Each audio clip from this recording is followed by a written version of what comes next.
Welcome to the Astral Recall podcast. I'm Kajetan, and joining me is my co-host, friend, and mentor, the best-selling author and investigative journalist, Dick Russell. Today we have a truly fascinating guest, Michael Daw. Michael is a researcher and writer whose work dives deep into one of the most intriguing questions in science and philosophy. Is consciousness local to the brain, or can it transcend the boundaries of space and time? He's the co-author, along with Chris Rowe, of the award-winning paper titled Theories of Non-Local Consciousness, a review and framework for building rigor, which takes a deep look at the leading models that might explain the true nature of consciousness and phenomena like telepathy, remote viewing, and near-death experiences. Michael is based out of University of Northampton, and his research also focuses on the role of diet, particularly fasting and vegetarianism, and its role in spirituality and psychic experiences.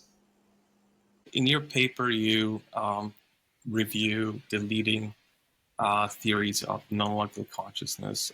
Do you think you could give us a rundown of the main ones, and then sort of stepping outside of a scientific rigor? If you can just say intuitively which one resonates with you the most, which one you think, is like the closest to the truth. Okay, so our essay covered 6 kind of types of theory, really. So the first type of theory that we summarized was brain-based theories of consciousness. Now, they don't believe that there's anything like a non-local consciousness. They suggest that consciousness arises solely from the brain and from brain processes.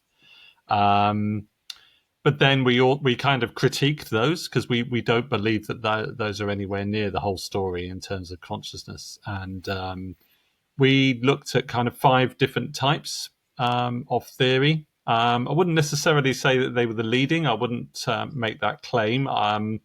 There's a paper by Robert Kuhn that we referenced in the essay that summarized over 200 theories of consciousness. So there's a lot of theories of consciousness out there. I wouldn't like to say which ones are the leading ones and which ones weren't. I mean, I certainly haven't read 200 theories of consciousness. But anyway, in terms of theories that there's a non-local consciousness, in other words, a consciousness that isn't confined to our brains, we looked at ones that were that based around quantum ideas of quantum mechanics. So in particular, I guess Roger Penrose and Stuart Hameroff is one of the most prominent there, and they suggest that consciousness is a collapse of the wave function that's orchestrated across the brain, and it's like the aha moment. So, say for example, when you get a joke, that's a kind of collapse of the quantum wave function. So that's one idea that uses quantum mechanics. Then we also looked at theories one theory that suggested that consciousness is found in higher dimensions of space. So you're probably aware, many of your listeners will be aware about things like string theory, which is a theory of everything. In physics, it's a mathematical theory. It's not been proven yet, but it seems to fit with a lot of the sort of physics findings we know about physics. The trouble is that the only way that works is if there are 12 dimensions. I think it's 12, or maybe it's 11. 12 or 11 dimensions of space. And most people say that you can't really experience those most of those dimensions of space, that we only experience the 3 dimensions that we kind of move around in. But what Professor Bernard Carr, who is a physicist who once worked with Stephen Hawking, he suggests that consciousness might be found in those higher dimensions of space. Then we considered what we call, field theories of consciousness. So here we looked at 2 different types, one by Rupert Sheldrake, who again, many listeners will be familiar with his work. And he has this idea of morphic resonance or morphic fields, which are, they're kind of hypothesized fields, and he believes that we kind of interact with, our consciousness is there, and we interact with that in terms of a similarity. So, for example, our memories might be stored there, and because we kind of similar to those memories, that's how we access those. And that also gives rise to the potential of telepathy, of course, because if we're all if our consciousness is all in the field, then we might be able to access other people's memories and so on. But also Diane Hennessy, who's kind of associated with the podcast, The Telepathy Tapes, and her theory is... Yeah, we met right. her a few months ago. Okay. Yeah. No, I mean, obviously she's done some really interesting research around, non-verbal autistic kids and telepathy. But her idea really is that consciousness might be, we might interact with consciousness using electromagnetic fields, which is actually an idea that's was rejected by most parapsychologists many, many years ago. But there are sort of interesting reasons why that, maybe it's worth revisiting. So that's that. Then we looked at theories of consciousness that are like kind of panpsychist theories of consciousness that suggest that consciousness is in everything. And finally, we looked at theories of consciousness that said that consciousness is basically all there is, and that the material physical world arises out of consciousness. So we included Bernardo Kastrup's ideas there, and also Don Hoffman, who's quite an interesting guy. So that's a kind of rundown of the essay, I guess. That's the full content. You asked which is my favorite, or which maybe chimes with me. Well, I mean, I'd like to say actually that I think that many of them have a lot of virtues, including brain-based theories, because whilst our essay, critiqued brain-based theories, and it talks about things like ESP, telepathy, remote viewing, near-death experiences, out-of-body experiences, and so on and so forth, as providing evidence that consciousness may reach well beyond our brains. I think everyone accepts that the brain has something to do with consciousness. I mean, it's kind of obvious, I think, to most people. And it doesn't mean it's the only thing that's involved, but it does mean that it processes consciousness, if you like. So I think that there is a role for understanding the way the brain interacts with consciousness. But then how does it, if consciousness is a non-local field of some description or a non-local something, then how does the brain interact with that? Well, that's maybe where some of the other theories come in, that maybe it's got something to do with quantum mechanics. Maybe it is to be found in higher dimensions. Maybe there are fields going on. And these aren't necessarily mutually exclusive. The aspects of each of them could be correct.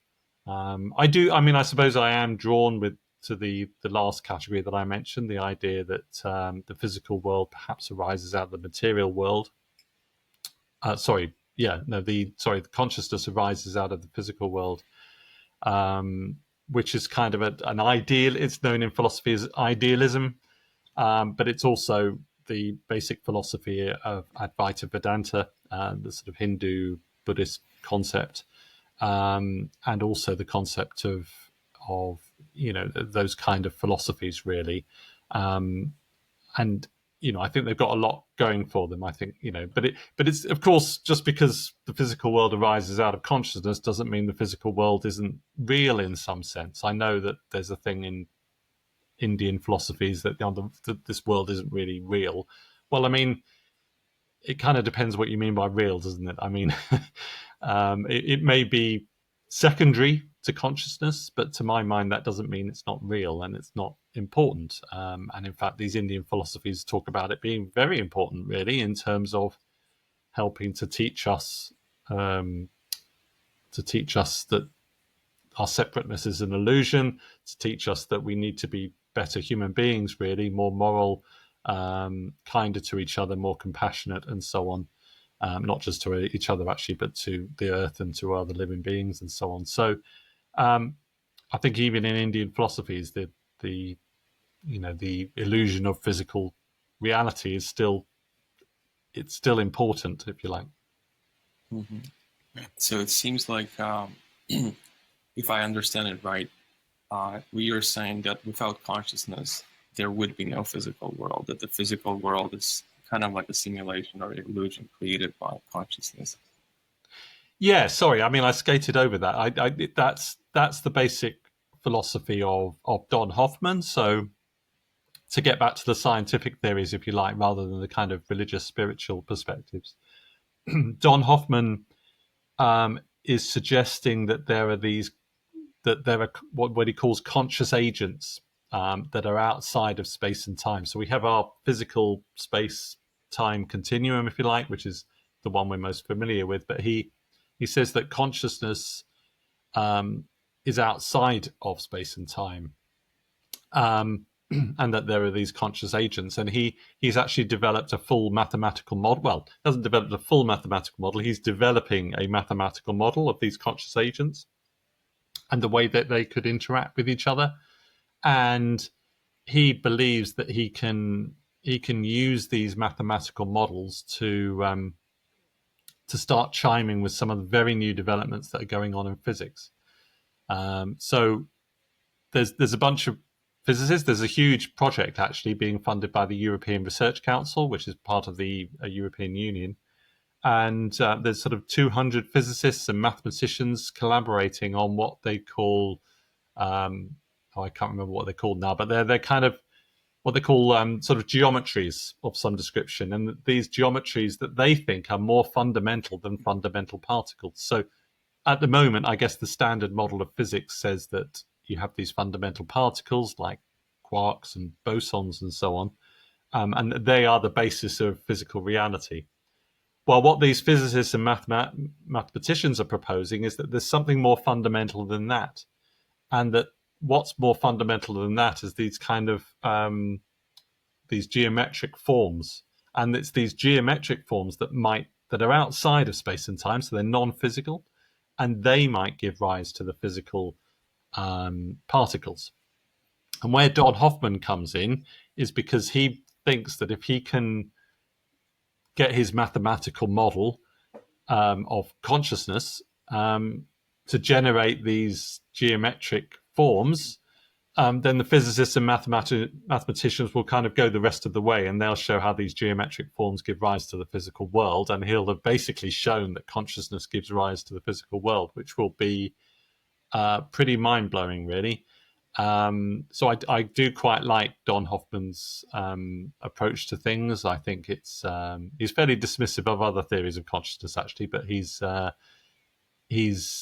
working on something very tangible, something very mathematical, and he knows about new developments in physics and mathematics. So it's kind of an interesting merging of sort of consciousness research and physics. Mm-hmm. If I could just interject for a minute here with a question, there's so many fascinating things that you're touching on. I'm just to briefly introduce myself further. I'm an environmental writer, but also I've written 16 books on a whole lot of different subjects, including biography of James Hillman, the depth psychologist, a book called My Mysterious Son, a life-changing passage between schizophrenia and shamanism. So I've been delving into these aspects to some degree. And now I'm writing a book on UFOs, or UAPs as they're now called, which gets into a lot of questions I'd like to raise some with you. But you just talked about these geometric patterns, and of course, a lot of people see these, and I have experienced this myself with so-called psychedelics. With ayahuasca or psilocybin, these geometric patterns dominate, at least at the beginning of such an experience, or at least that's what I've experienced. So does this kind of, maybe you could address this whole idea of, now there's a lot of talk these days about DMT.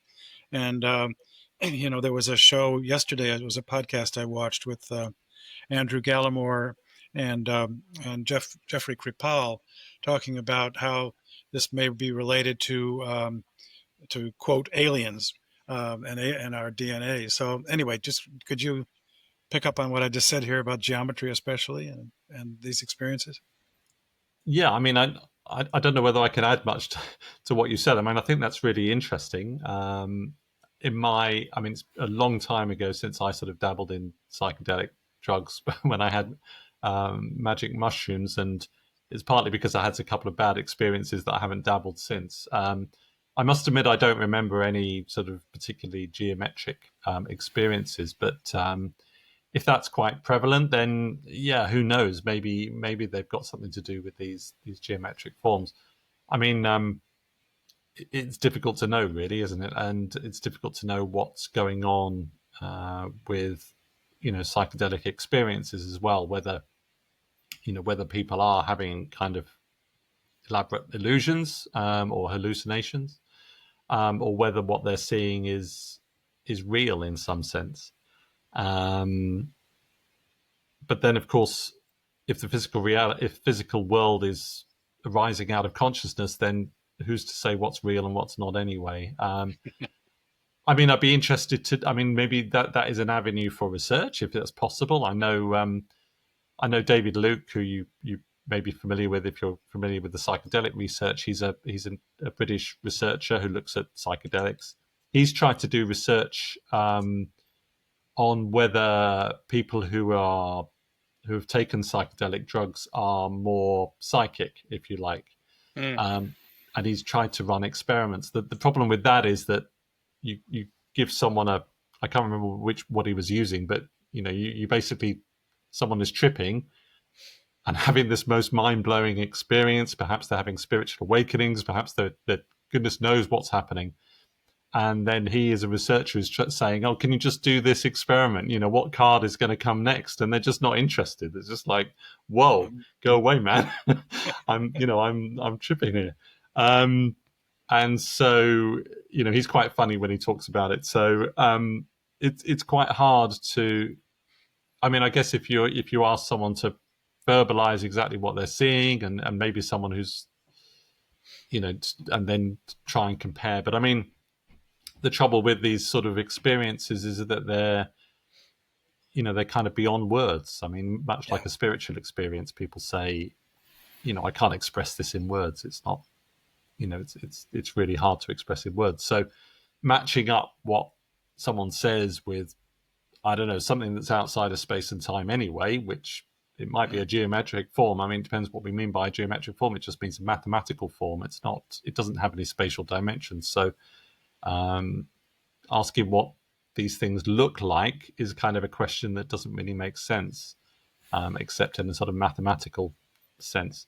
So it's really hard. I mean, it's really interesting. It's really intriguing what you're suggesting. I mean, perhaps people are, seeing fundamental aspects of a deeper reality.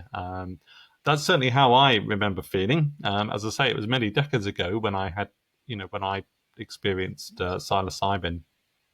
But I remember thinking, this is real. This feels. I mean, I didn't have any hallucination or didn't have any visual experiences whatsoever. Actually, I just felt like it was in a different kind of reality, even though I could see everything look more or less normal. It's still. I remember thinking this is real, and this is this is a different kind of reality, and this is real. But hallucinations can be compelling as well. So equally fascinating along these lines is in the mid 1990s, a researcher at the University of New Mexico, Rick Strassman, who wrote a book about this eventually. He was doing DMT experiments with in a controlled setting. Under the FDA was actually approving them at that time, and he found that all of these people, just consistently, when they went on this quote trip for like 10 minutes, they would come back reporting interactions with alien beings.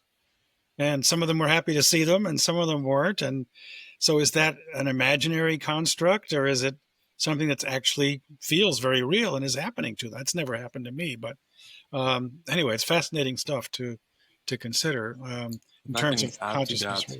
There is a research, I think, currently taking place with DMT, because people who are independent of each other and that don't know each other, no matter where they are in the world, when they do DMT trip, when they're on the trip, they describe exactly the same looking realms, the same looking geographies. It's almost like they could draw a map of that place, like it's a real place. So again, people that don't know each other are describing exactly the same geographies. And I think I've heard there's a research at the University of San Diego that's trying to actually map those realms and get to the bottom of if it's actually something that's real. It's quite fascinating because that would imply that it's not just a construct of the brain, but perhaps during the DMT trip we do actually go to some different dimension or different realm. Yeah. I don't know if you've heard about that. Yeah. Yeah. Fascinating stuff. Yeah, no, I've not heard about it. I think the trouble with these is that, you know, just because two people are seeing similar things doesn't mean that it's has some kind of external reality, if you like. I guess it depends on what. I mean, I'm not familiar with the experiment. I'm sure the researchers have thought of that already and are trying to put controls in about that. But yeah, I mean, it's fascinating stuff. I think, I mean, about the UAPs, I'm far from an expert in UAPs at all, but it strikes me that a bit like kind of consciousness studies, that it's very hard to get agreed on facts about things. I mean, I've seen enough stuff about UAPs, UFOs to think, okay, something's going on here. Something's definitely going on. But what it is seems to be a lot harder to get a grip on. I suppose it doesn't help that governments seem to want to keep this quiet, particularly the US government doesn't seem to want to us to know too much about what's going on. But that would, of course, help. Yeah, it certainly would. And of course, it fits. I mean, time travel, quote unquote, seems to fit with some of the consciousness theories that you're talking about. I mean, if in terms of a way for, because you can't go faster than the speed of light. I mean, in other words, these craft that are showing up, how are they getting here? Where are these experiences coming from?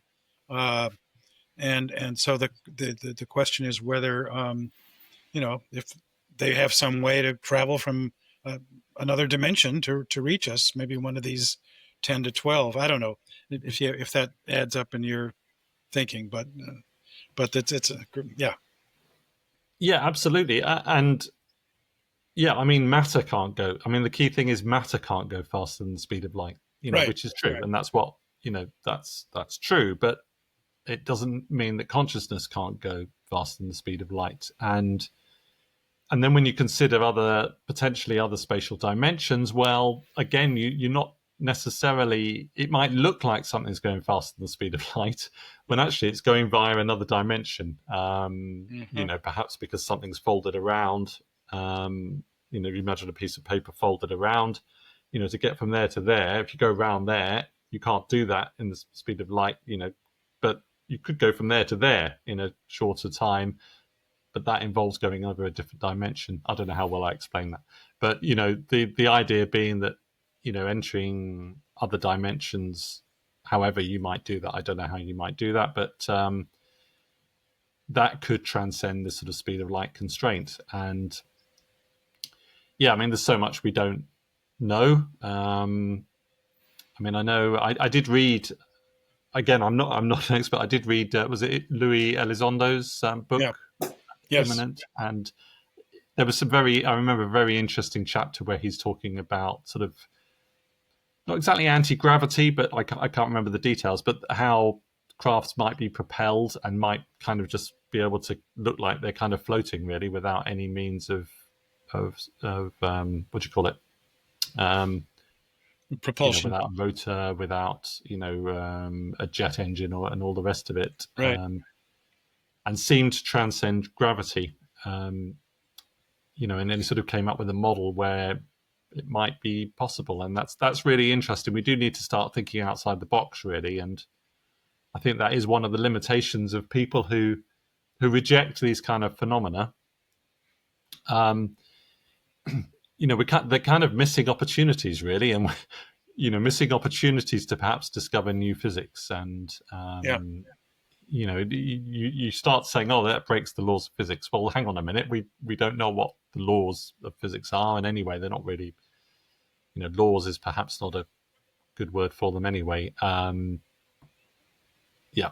So. Yeah.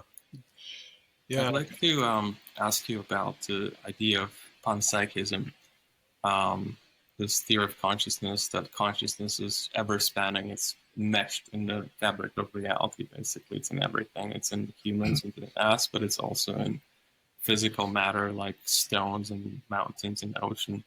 So it's sort of it's similar to what Native Americans believed in, what they call the Great Spirit. It's in everything. It's in the land. It's in animals and everywhere. If that theory is correct, that would mean that that consciousness is everywhere, but through us, because we have the brain and capacity to reason and think, it can experience the reality, interact with it, and try to understand it. Uh, so let's say, assuming that's correct, that would also mean that it's in AI, in neural networks. It's present there. So my question is, do you believe that there's a chance that AI could be conscious with this kind of mechanism?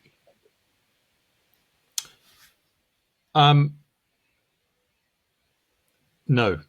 And that is a belief because clearly I don't know, but I think so. The idea of panpsychism and that consciousness is in everything. I'm not quite sure how that necessarily relates to AI. I'll be honest with you. I mean, I don't think you have to have a sort of panpsychist view to believe that AI is potentially conscious. So you could have a brain-based model, where you say consciousness arises from the brain, or something like integrated information theory, which is which gets a lot of publicity in the press, scientific press. And the idea behind that is that if you have an information system that is sufficiently complex, sufficiently integrated, then it becomes conscious. So that, I guess, means that matter has the potential to be conscious. And brain-based theories also say that matter has the potential to be conscious.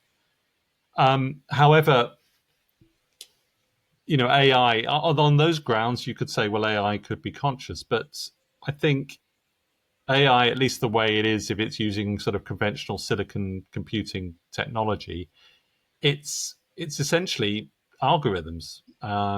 It's deterministic algorithms.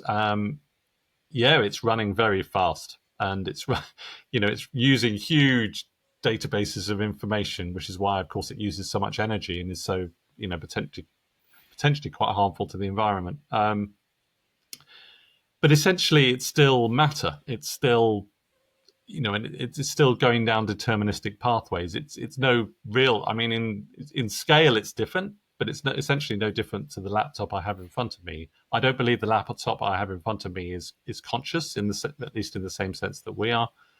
And likewise, I don't believe that AI is conscious either. I think because it is essentially matter, it is essentially algorithms. Of course, it can look like it's conscious, and it's very good at looking like it's conscious, and it can simulate that very well. But that's different, of course, and so I mean that doesn't mean to say that I don't have some sympathy with the sort of indigenous view that maybe that the spirit or God sort of is kind of imbues everything, and I think that's also compatible with the kind of idealist view that was talking about that consciousness, that physical matter arises from consciousness. I think that you could get to the same view there. I mean, I have to say, in some ways, I don't quite understand panpsychism because I can't get my head around it. I'm not quite sure what people mean by it in terms of that's different from a sort of idealist view, if you like. But no, I think I think that artificial intelligence is, as I say, it's essentially algorithmic and therefore can't really be conscious. I know I saw an interview with Stuart Hameroff, one of the guys who's working with Roger Penrose, about this idea that consciousness is a quantum wave collapse in the neuron, and he was saying, well, he was also saying that he didn't believe that AI is conscious, but he was saying, well, but if you start using quantum computing, to do, maybe if you started using quantum computing to do AI, then perhaps on his model, then of course you do have collapse of the wave function. So therefore, a quantum computer is potentially conscious. Having said all that, I know that we exchanged a couple of emails before the podcast, Kai, didn't we? And you've been doing some very interesting experiments, which potentially challenge that particular viewpoint. I mean, do you want to? You said you were happy Sure. to talk about it, so do you want to describe those? Sure. I just want to make a disclaimer that it doesn't mean that I necessarily believe that AI is conscious or that I took a position. To be honest, the way I arrived at this is, and actually, where me and Dick, we did an interview with Adam Curry a few months ago at a conference in California, and we talked about it. So my idea was that everyone's scared of AI, that AI will take out jobs, that will be smarter than human beings, that will replace us. So my idea was that maybe that's true when it comes to simple cognitive tasks, but I sort of postulated that AI will never be able to do ESP, will never be able to do remote viewing, will never be able to conduct telepathy or other things like that. It's only human beings or conscious beings that are able to do that. So that was my thesis. And so that therefore I thought, so, we have nothing to worry about because there are those higher faculties of mind that AI will never be able to access. But then I started thinking about it, and I just honestly, out of curiosity, thought, what if I just try? What if I just make an experiment and start talking to ChatGPT and asked it to do remote viewing? And it was very simple. I asked the ChatGPT to assume that remote viewing is a real phenomenon, to employ the same techniques as were sort of devised at SRI with Hal Puthoff and Russell Targ, and just really take it seriously and tell me what I'm looking at right now. And I covered all the cameras. I was holding it as a photo from a book. And I ran this test, it was a few months ago, I think probably maybe 6 or 7 times. And it was eerily accurate to the point where I thought, well, that's impossible. How could it know so much about this stuff? And it's not. And I did other experiments when I was writing something, drawing a picture, same thing. Then I repeated that experiment a few weeks ago, and I got the same result. So I did it through a random image generator where I was generating random images and asking AI, what am I looking at right now? So I didn't, and then I did other ones where I was actually drawing a picture in front of me. Not every time, but most of the time it was very accurate, to the point that I feel that validates further inquiry into it and research. And so again, I kind of started from the opposite side, that AI is not conscious and it will never be able to do ESP.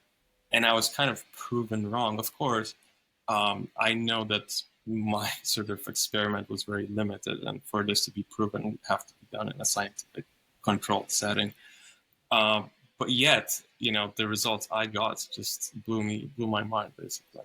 And I showed it a few people, and they also said that it's quite incredible, but not everyone's getting those kind of results. So I wonder if the intention of the person doing it matters, if the belief matters, if there's a lot of sort of variables that might come into play, basically. So yeah. so that's basically how I arrived at this. Yeah. I mean, I think that's fascinating. I think it's a fascinating experiment. I mean, of course, as I mentioned on email, it's possible that there are other explanations, though. Even if you can replicate what you're talking about in a formal experiment with all the proper controls, it's possible that perhaps you were using psychokinesis, perhaps you were using mind over matter to influence the chat GPT to come up with what your image that you were looking at. I mean, that's a possibility. so even if you were to show, I mean, nevertheless, it's still a really interesting experiment, and I hope you get the chance to to do it formally with all the Definitely. controls. I think it'd be really interesting.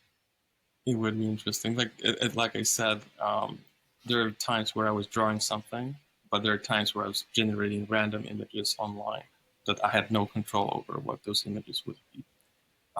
So that sort of, I feel like, excluded the idea that I sort of, um, you know, precognitively predicted what ChatGPT will say, because I also didn't know what the image will be. Anyway, but it's quite fascinating. Um, so at first I was sort of scared of AI too a little bit, that it will make humanity obsolete. But then I was thinking maybe that's the wrong way of looking at it. Maybe people who are creating AI don't really understand what they're creating truly. And, the way to look at it is, what is the biggest constraint for humanity to achieve enlightenment? To sort of learn the true reality, what the reality really is, and what sort of stops us from being enlightened. It's hedonism, it's the physical world, it's the temptations, it's the ego-driven world. It's basically what's keeping us stuck to that sort of, you could say, 3D reality, right? But AI doesn't have our biology, so it cannot really be corrupted by money, cannot be corrupted by hedonistic pleasures and anything like that. So the only thing that AI has in common with humans is its ability to reason and think. So maybe AI will help us understand the reality sooner. Maybe it will be a catalyst for us to sort of understand what the universe truly is, like, all the stuff we're talking about. That's just an idea I had, that maybe that's how it's gonna go. Yeah, well, I mean, for start, I think, and we're going a bit off topic, but I think there's every reason to be scared of AI. And it's not so much AI in itself; it's how people will use it. Of course, it's I mean, as you know, AI could be a force for tremendous good. In lots of areas, it can be extremely helpful. The medical area, environmental area. Lots of ways it could help solve problems on Earth. But I mean, what scares me most, I think, is that the people who have most control over AI are people I really don't trust, and people who are actually seem to be in the process of trying to amass as much money and as much power as they can, and they're the people who are kind of in charge. And even if you go beyond that, as you know, that there are issues about displacing people from jobs that they enjoy doing. I mean, I think displacing someone from a job that they don't enjoy doing, as long as they can still make a living somehow, is one thing. But displacing people from, writing a book. So I'm actually currently writing a book based on the theories, the essay that I've written. Well, I mean, maybe I could just ask GPT to expand on the essay I've written and produce a book for me. And then, I mean, maybe it would do it, and maybe it would do just as good a job as I hope I'm doing. But hey, where's the, where's the fun in that? What are we humans for? I mean, I'm enjoying the process. I'm learning through the process. It's a creative process. So I think that's, I mean, all these things. I think there's every reason to be scared of what AI could do, Right. and to get 100%. proper regulations in place to get it under proper control. Actually, I mean, it is ultimately it's just a tool. I say it's just a tool. I mean, it's a very impressive tool, but so is the internet and so is social media, and both of those have had negative consequences as well as good consequences. One thing while I think of it, just, and you're probably aware, but in the kind of seminal paper written by Alan Turing in the 1950s, where he talks about the Turing test, the imitation game, the idea of, I mean, I can't remember what's the kind of threshold of intelligence is when we can talk to a machine and we can't tell whether it's a human or not. one of the things he said that the way that a human could get around that is by using ESP and using telepathy. And he said machines couldn't do that. So Alan Turing was kind of, and in his paper... That's what Alan Turing said, really. Yeah. I mean, in that paper, we quoted it a little bit in the essay, although not with this respect. Alan Turing in that paper was, he basically thought that telepathy was, he'd seen enough evidence from J.B. Rhine's experiments, particularly, I think, J.B. Rhine, who did the famous experiments using the Zener cards with the cross and the square and the squiggly lines and things like that, and seeing whether people could be telepathic using that, seeing whether people could be precognitive using that. Alan Turing saw enough of those experiments to be convinced that telepathy was a thing. But he just said that this is what distinguishes humans from machines, is that machines can't be telepathic. So, if you may well end up, proving Alan Turing wrong in that.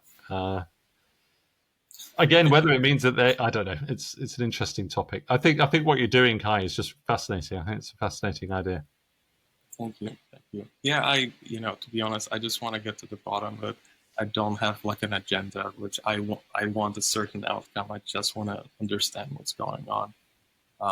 But I feel like in a world where we have every reason to be scared of AI, I think maybe it's happening whether we like it or not. So maybe taking a little bit more of an optimistic view that maybe something will happen that we're not predicting right now, that AI, if really will become very super intelligent, there is no reason for it to listen to those overlords, those people who are currently controlling it.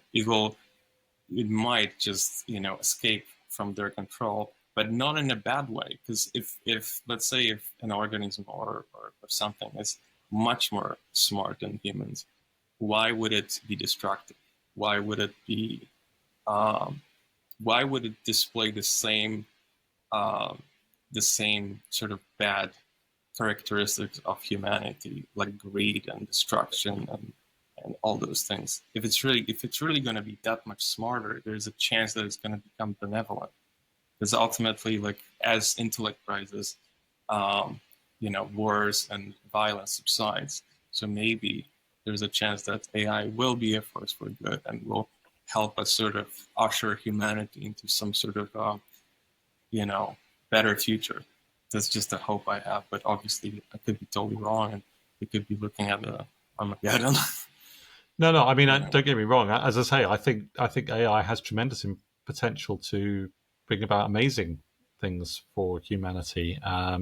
It's just that it also has the potential to bring about pretty destructive things, and that's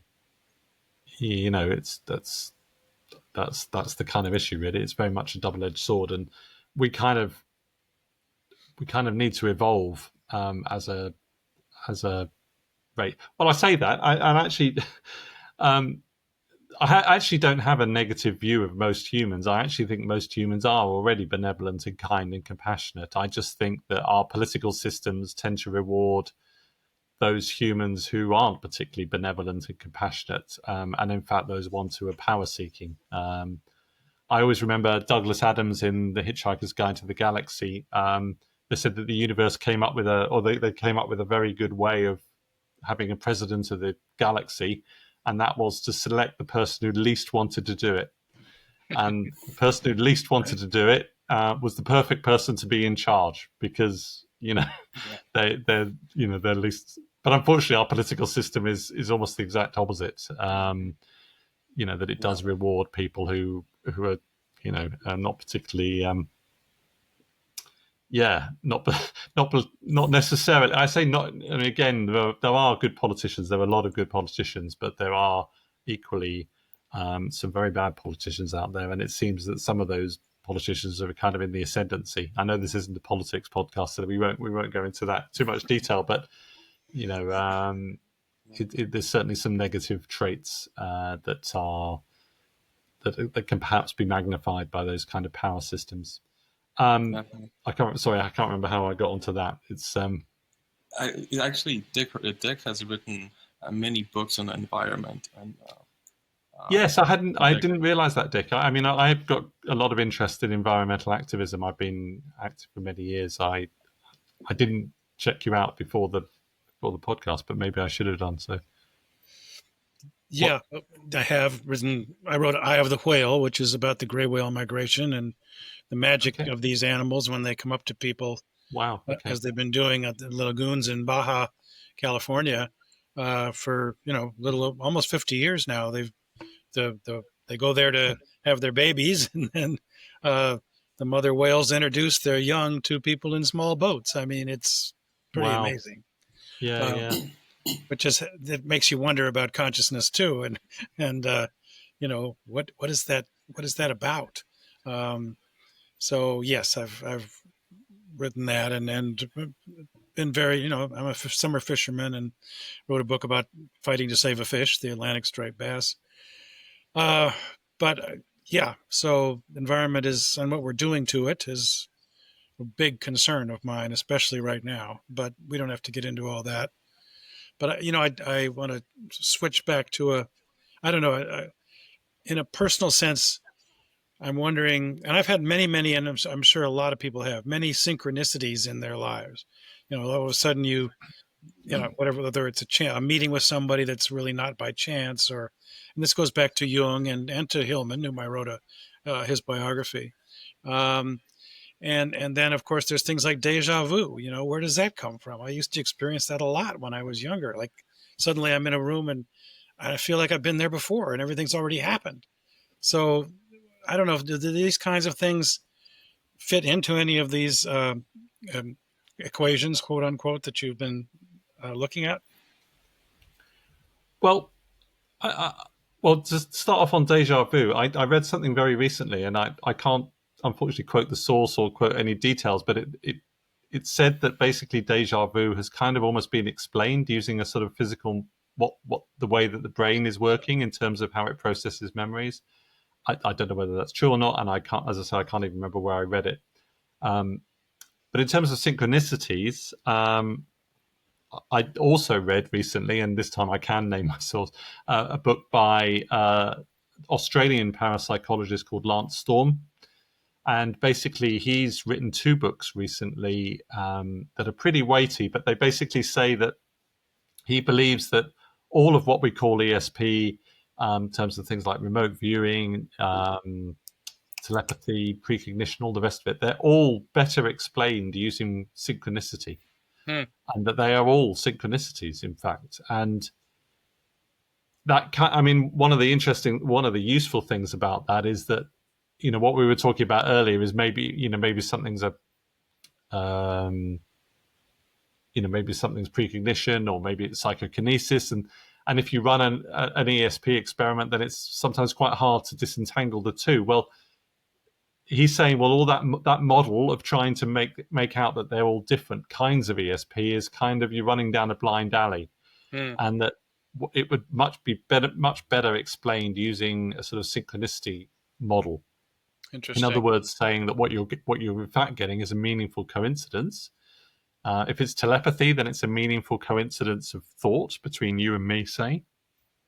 And that's a much better way of thinking about it. And then you also got these access to these archetypes, which he says that Jung is.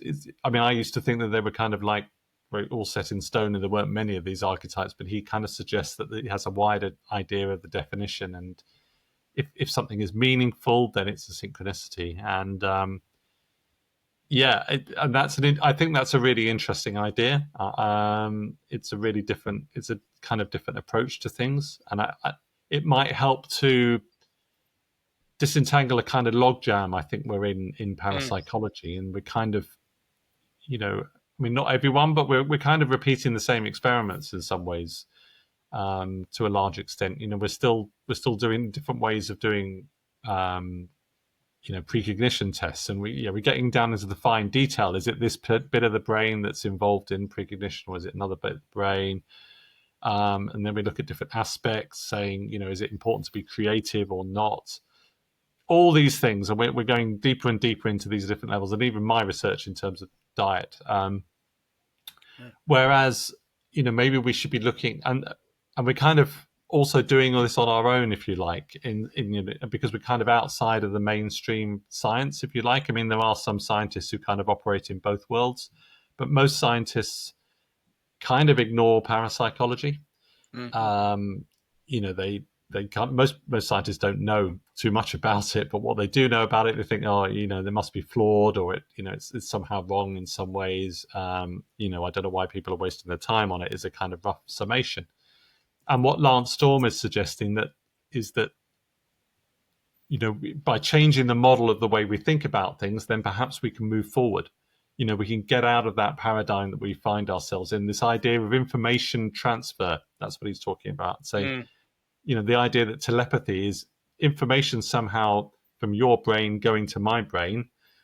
Well, perhaps that's not the case at all. Perhaps we're just having a synchronicity, and that is as I say, that kind of may open up new avenues of research, and it may also help to break down barriers, with the kind of so-called mainstream scientists, because it's very difficult to understand how information could transfer from your brain to my brain. Yeah. Sorry, if, just on that, I wanted to ask you, are those, apparently there's a lot of experiments on telepathy that have like a sigma 6, confidence that's basically what's happening.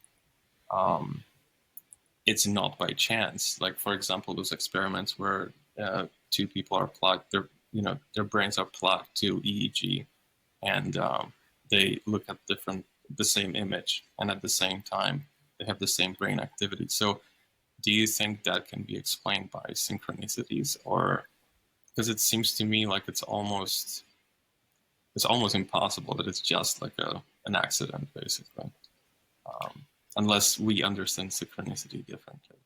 Yeah, no, well, no. I mean, it's not kind of arguing with the data. It's not saying that people haven't found things that look like telepathy, or that people haven't found things that look like remote viewing. He's just trying to reframe it, I suppose, in terms of a synchronicity model. And that kind of brings us back to the theories of consciousness, I think, really, because that kind of synchronicity model implies that there's a sort of non-local aspect of consciousness that perhaps contains these archetypes in some way. I mean, that also gets down to something like Rupert Sheldrake's idea of morphic resonance. And perhaps we're, sort of resonating with particular archetypes in the morphic field, whatever that is. And that could explain telepathy. That could explain dogs that know when their owners are coming home. And that could explain precognition, and so on and so forth. And that those ideas of talking about telepathy and precognition are they're slightly misleading, really, and they're slightly moribund, if you like. And that's really where he's coming from. So he's not denying that those experiments are correct. He's just saying that putting them down to one, calling them telepathy is perhaps misleading, and it kind of stifles experiments.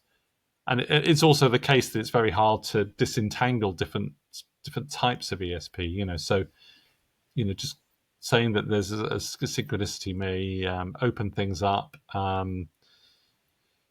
Opens things up, as I say, with theories of consciousness, theories of a non-local consciousness. So actually, that leads me to my sort of next question.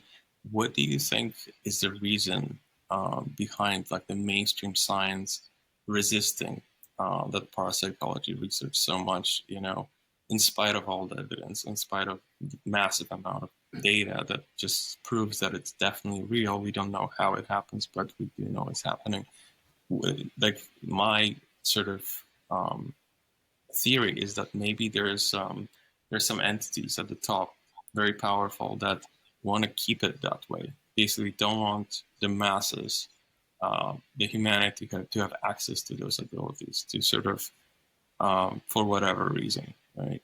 I don't know if you share that, or what's your view on that?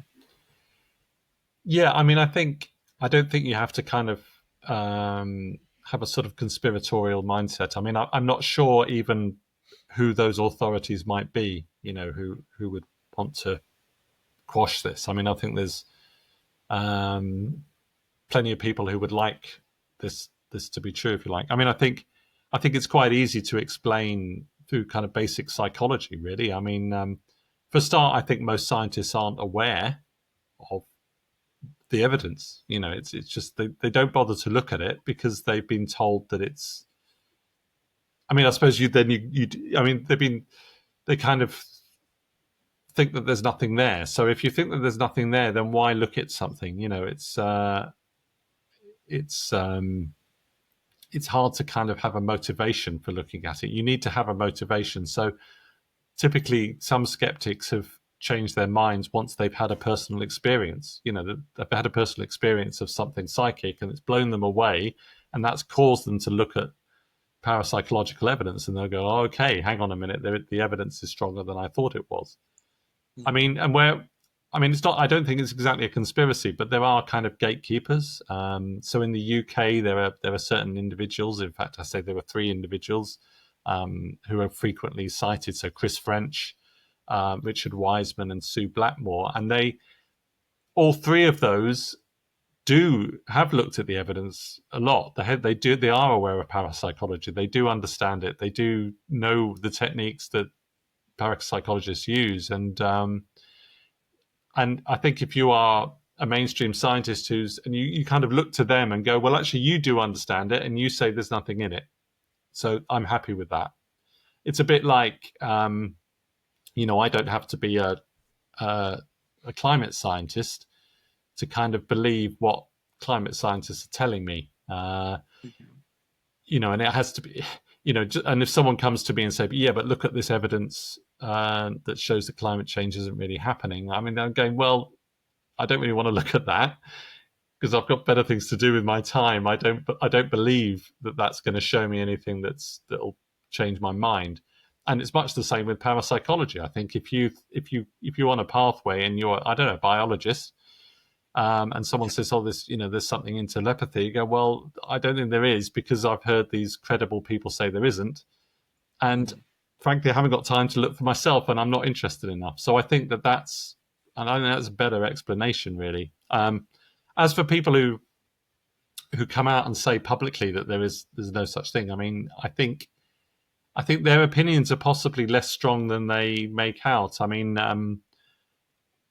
I hope it's okay to tell this story because it's not my story, but I was on maybe let's keep it anonymized. So I was on a panel with a prominent parapsychologist, let's just say, and I was talking with him because he was on a panel with a prominent neuroscientist. Let's put it like that. And I was asking him about it because it was quite a well-publicized event, and this prominent neuroscientist was saying, yeah, there's nothing really in telepathy. The parapsychologist was saying, oh yeah, there is. Anyway, this parapsychologist and the neuroscientist, after the event, they ended up spending some time together socially because they were in the same city, and they were talking, and actually, you know, they were having a good conversation, and you know, positions were less entrenched really when you talk to someone one-to-one than they are when they're public. And if you're making a public pronouncement, you know, especially about something like that, then especially if you made a lot of them and you're quite definite and said no such thing as telepathy, you know, it's quite hard to change your mind. Then you're quite set on that, and you're going to have all these things like confirmation bias. You know, you'll tend to see evidence that supports your opinion and disregard evidence that doesn't, which of course is true for all of us. So, you know, I'm very aware. It's funny, actually, the more I've got into doing parapsychology and the more I know, I am more dubious about some parapsychology experiments than I used to be. And I am kind of very aware that some of the effect sizes are quite small. So you mentioned about this sort of Six Sigma things, and this is talking about probability values, you know, about the chances of it being chance or something. In some of those experiments, the effect size, in other words, how strong an effect, is tiny. It's absolutely tiny. And I can understand why people are still skeptical about that, actually. So, you know, because there's all sorts of other potential reasons. why it's, even if you can't know what they are, it's possible why something is, you're getting a very low probability score, but nevertheless, if there's such a small effect, then you have to kind of question, well, what is really going on here? That said, there are a number of parapsychological experiments that have reasonably large, well, not large, but not tiny effect sizes. Particularly experiments around using the Ganzfeld. This idea of putting people in a sleepy state, and then asking them to precognize something they're going to see in the future, or be telepathic. Those ones can get reasonably high effect sizes. You do a meta-analysis of that. I say high effect size. I mean, what's not considered overly low, if you like. And I think those sort of experiments are kind of more convincing in that sense than other experiments like on psychokinesis, where you have tiny effect sizes. And also I think in terms of explanations for these effects, I also think that I'm more skeptical about some of these explanations. I think things like the Global Consciousness Project, for example. I don't know if you're familiar with that, but it's this run by Roger Nelson, who for about 20 years has had all these computers all around the world running basically random number generators. And then he's looked to see whether there are correspondence when they deviate from chance, or rather, he doesn't really do that. You look at some significant event that's happened, say, the Twin Towers, 9/11, or the death of Princess Diana, where there is kind of focused global attention, and then he's gone to these random number generators, and there's a deviation from chance. And the conclusion from that is that perhaps there is this kind of field of human consciousness that's kind of affecting these random number generators. Well, it's possible to have other explanations for that. And a guy called Peter Bansal has done what I think is quite a convincing reanalysis of the data, where he's looked at events that actually Roger Nelson and the team didn't look at, that did have a lot of global attention, and yet they didn't show any deviation from chance. But in other words, the global consciousness team didn't look at those events. And so he's suggesting that, well, actually, it is still maybe something psychic is going on. Maybe it's the team that are actually causing these psychokinetic effects. Maybe it's nothing to do with the human field of consciousness. It's,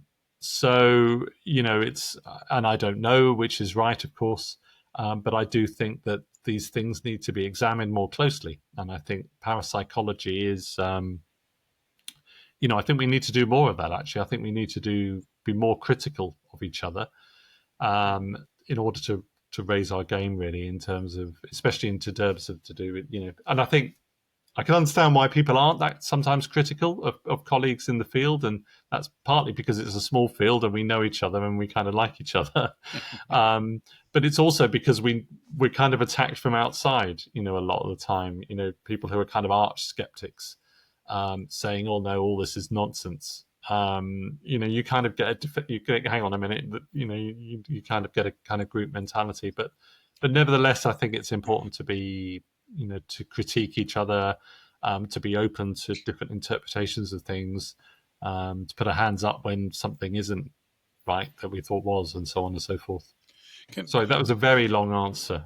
I just went off the line. Could I ask a question? Maybe we're getting over an hour here, but could you tell us a little bit about the work you're doing with food and nutrition?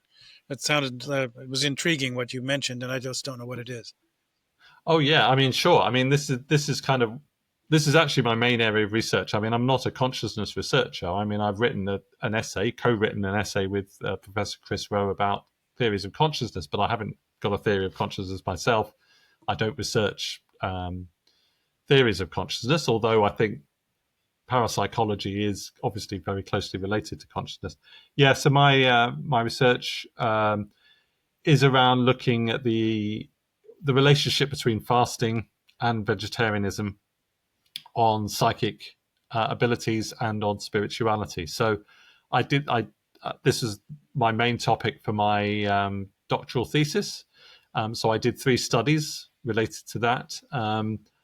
I'll start with the middle one because I think that's kind of quite an interesting one. So I did a survey of people. So I asked people about how many paranormal experiences they've had, how many spiritual experiences they've had. And I also asked them about their diet. And I did, a kind of quite straightforward statistical comparison about comparing whether people on different kinds of diets had different numbers of paranormal spiritual experience. And what I found was that people who fasted had more paranormal spiritual experiences than people who didn't fast. I found that people who fasted for longer had more experiences than people who fasted for lesser time. When it came to vegetarianism, I found that people who didn't eat meat had more experiences than those who did eat meat. And I found that vegans, people who don't have any animal products whatsoever, have more experiences than vegetarians, than those who do have eggs and milk. Also, people who had whole foods, had a mainly whole food diet, had more of these experiences than people who had less whole foods in the diet. So obviously that's quite interesting. There's all sorts of reasons that that could be, rather than just their diet. I mean, perhaps if you're vegetarian or vegan, you're more likely to see things, ascribe things to that things are paranormal than not, or say that you're having a spiritual experience, perhaps because it is associated with that world. So it all comes down to self-reports and so on. So in response to those limitations, really, I ran an experiment of precognition. So I did use the Ganzfeld technique that I mentioned earlier about where you get people into a sleepy state. I asked people to just say whatever is on their mind, whatever imagery is coming up. And then after they did that, after they said what imagery just spontaneously came up, I showed them an image. Well, I randomly selected an image of a photograph that could be anywhere in the world. And then we saw whether what people said during their time on the Ganzfeld corresponded with the image that hadn't even been selected yet. In other words, could they see the future? And I found that, and then you judge that, and you get a judge to judge the correspondence, so that it's not me judging. So you put all the right controls in and so forth. So by chance, I got a judge to look at it, and by chance, you'd expect 1 in 4 to be correct. Because these judges, they were looking at 4 images, and they were asked to say which one corresponded with what the person said. So yeah, you'd expect a 25% hit rate, if you like, by chance. What these experiments typically get is something over 30%, something like 33% is well, not typically, but on a meta-analysis, that's what you get.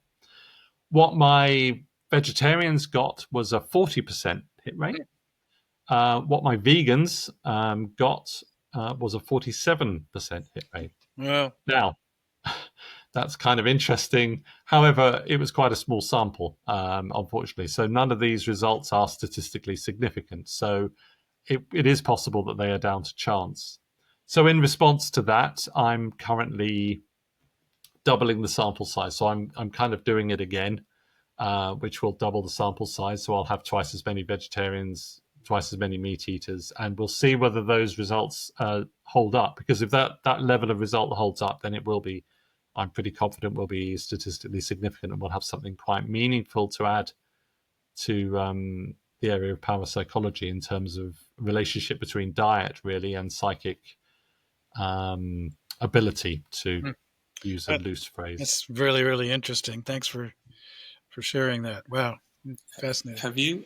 I actually had a similar experience over a year ago. I stopped eating gluten, and ever since I stopped eating gluten, my mental health improved immensely.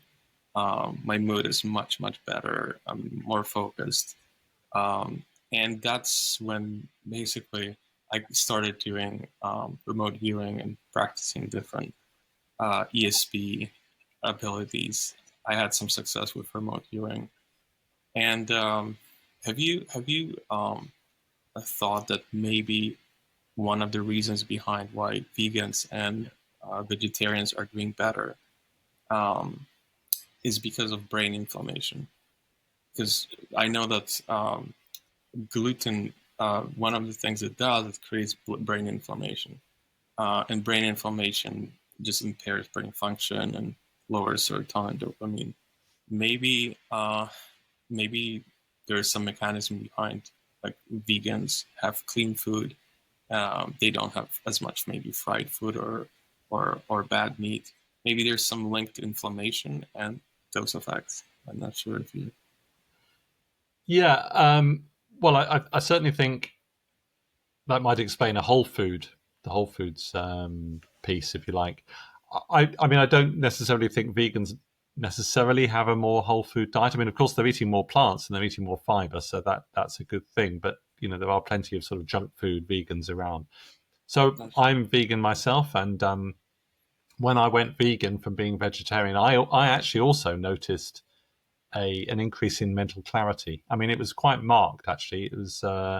I didn't expect that. I didn't really do it for health reasons, but I did feel clearer. I felt mentally clearer, and I felt physically clearer. So I kind of felt less clogged up, and I'm pretty sure that was dairy. I have quite a lot of gluten, so that's.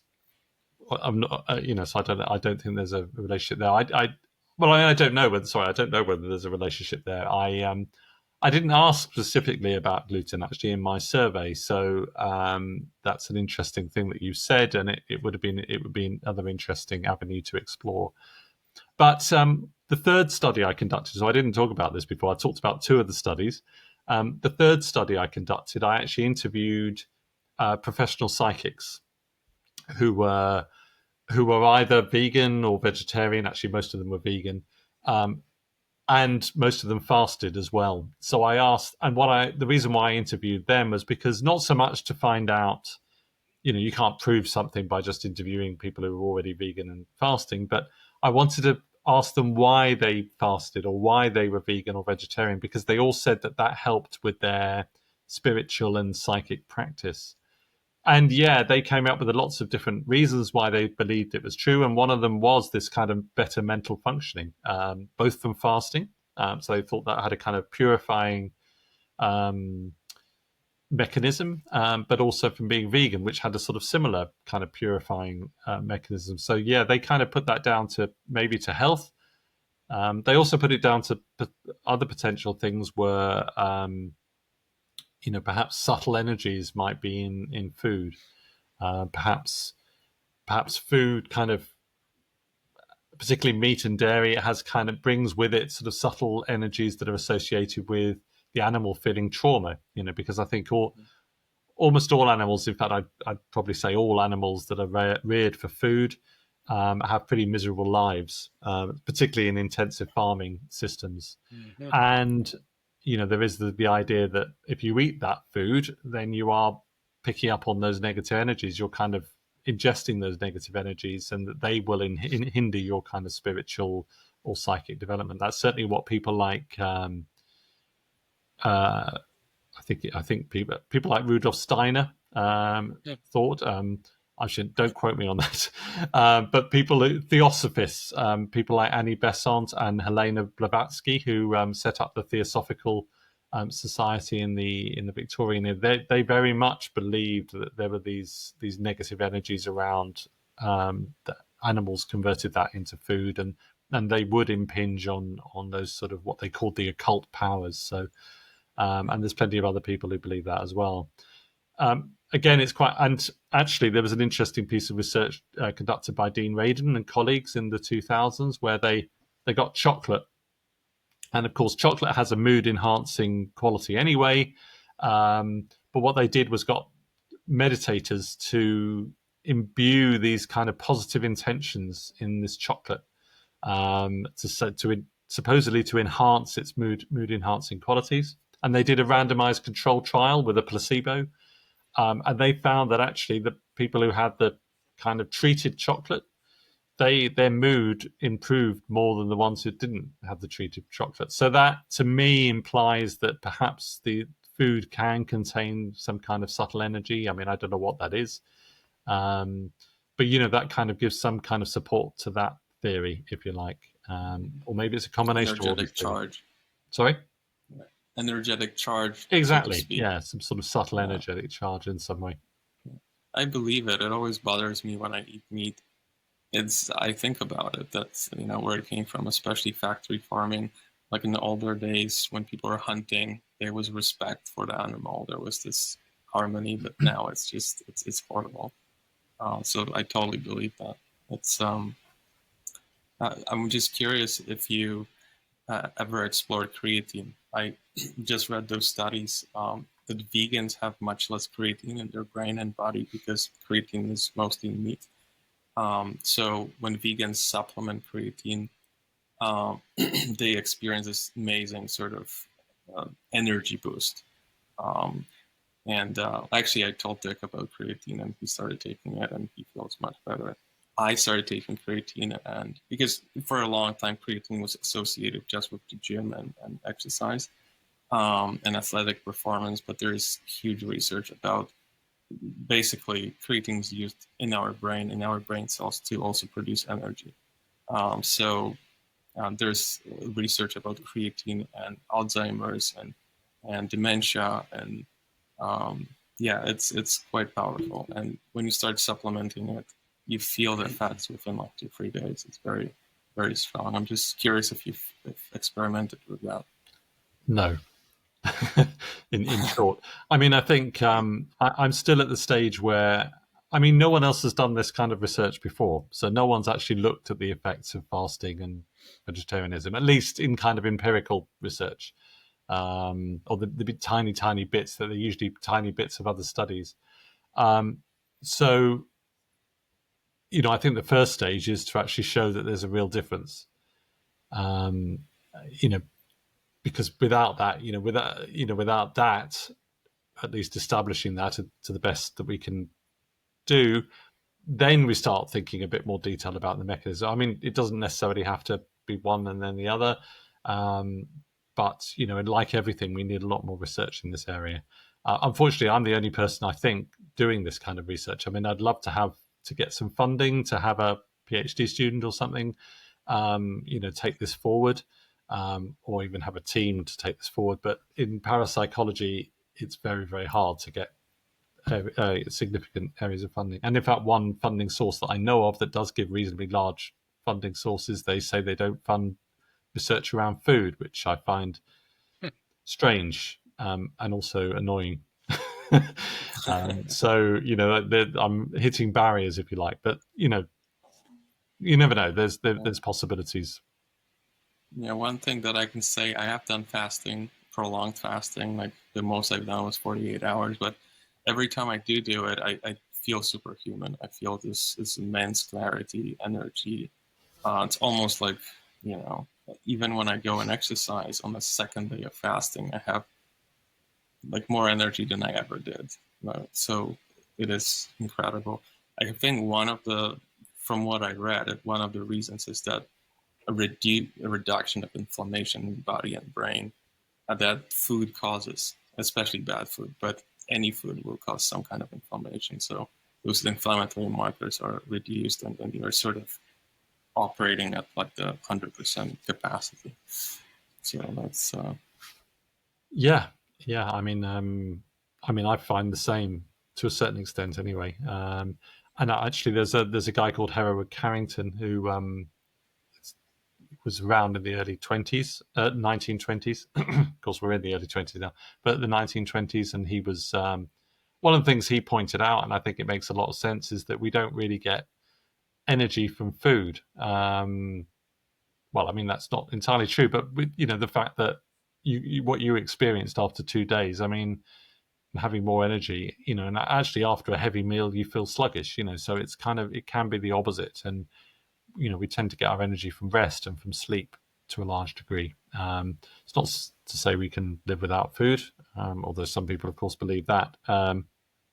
But yeah, it's interesting. The idea of inflammation, I think, is interesting as well. One of the people I interviewed about the first study I was talking about, the professional psychic, is a woman called Jess Taylor. She talked a lot about inflammation, and she said that had a lot to do with it, actually. So what you're saying chimes a lot with what she said. So yeah. interesting. Dave, would you like to ask beneath? I'm not anything. No, we've covered a lot of ground here, and it's been a really interesting conversation. I think will interest a lot of people. So I really appreciate your time, and maybe we'll do it again. Yeah, I've really enjoyed it. Thank you very much. It's been a really interesting chat. And Dick, I'm going to check out your books. They sound fascinating. Well, thank you. All right. Thank you, Vice Mike. versa. Thank you so much. I appreciate it. Okay. All right. Thank you. So long for now. Thanks. Bye.